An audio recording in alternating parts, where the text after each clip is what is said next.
All right, we're going to do a pre-trip and in-cab inspection on a 2024 Peterbilt. It has some very specific things to it, so I'm going to walk you through it. So let's get started. The first thing we're going to do is make sure that the truck is chalked, which it is. I just chalked the tire, and we're going to get inside the truck. The first thing I want to do, I want to check my seatbelt. It's not on your official pre-trip, but I'm one of those safety guys. Seatbelt's properly secured, not ripped, torn, or frayed. It adjusts and latches properly. Now, I'm going to turn the key to the on position, and I'm going to make sure the ABS light comes on the dash and on the trailer, which it is, and it went off. So we're going to start the truck by making sure it's in neutral. We're going to start the truck, and we're going to push in both valves. Now I'm going to start my air brake test. The first stage is I'm going to build my air pressure up to governor cutoff, which is between 120 and 140 PSI. So I'm going to rev up the engine just a little bit. And this thing, the governor cutoff is between 127 and 128, so we're going to listen real close once we get close there.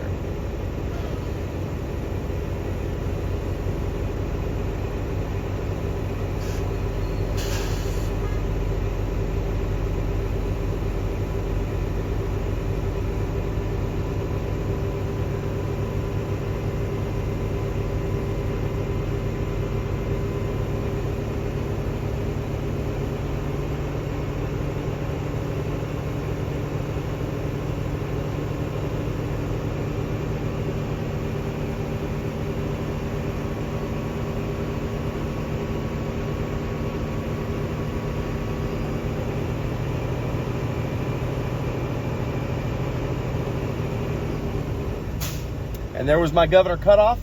It happened between 120 and 140 PSI.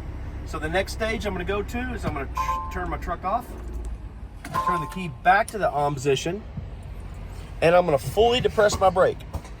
I'm going to wait for my gauges to stabilize. I'm going to listen for air leaks and make sure I don't lose more than 4 PSI in 1 minute. And once my gauges have stabilized, I'm going to say, Mr. Examiner, can you please start my time? It should stabilize at 100 here, so he's going to say time after a minute, and I'm going to go to my next stage. My next stage is, well, I'm going to reiterate the first stage. I didn't lose more than 4 PSI in 1 minute, and I didn't hear any ear leaks. So we're going to go on to the next stage. The next stage is I'm going to pump my brake until my warning light and buzzer come on at or before 55 PSI.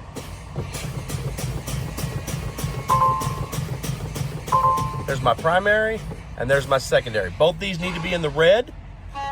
And my warning light and buzzer both came on at or before 55 PSI. That one little beep that you hear for each one is all you're gonna get on the Peterbilt. So my next stage is I'm gonna continue to pump my brake until both valves pop out. And that's gonna happen between 20 and 45 PSI.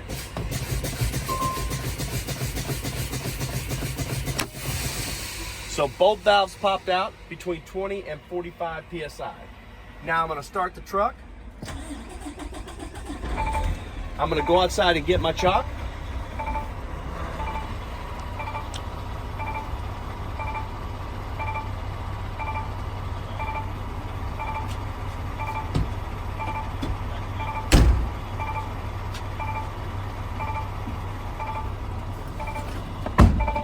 So once my chalk is put away, and while the air is building, I'm gonna go ahead and do the equipment inside my cab. My fire extinguisher is right here beside my seat. It is properly secured, fully charged. I have 3 red reflective triangles under the bunk, and my spare electrical fuses are in the glove box. Now I'm gonna go to my dash and I'm gonna sweep it. First thing I need to check on my dash is my depth gauge.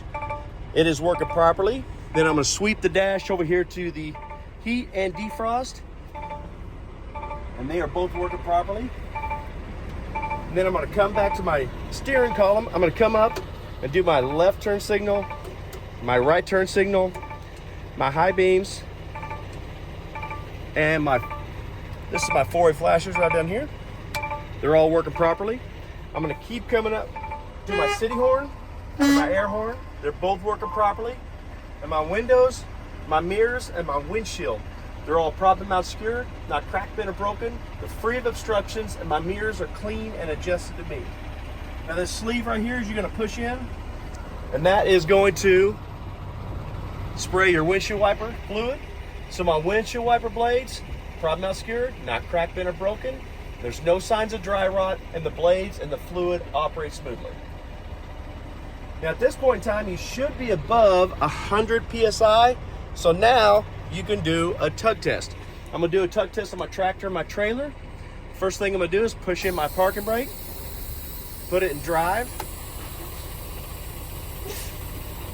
give it a little tug, make sure it doesn't move. Then I'm gonna switch it. Make sure it's in drive, but if you'll notice, this thing will not let me put it in drive. It just keeps it in neutral because the Peterbilt won't do a tug test on the parking brake.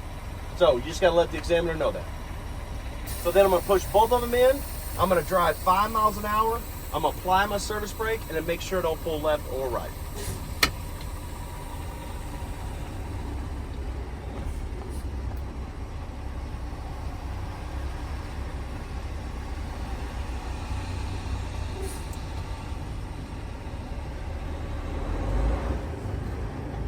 All right, once we reach 5 miles an hour, we're gonna come to a stop, put it in neutral, pop the brake, and now we're ready to shut it off, get out, and do an engine.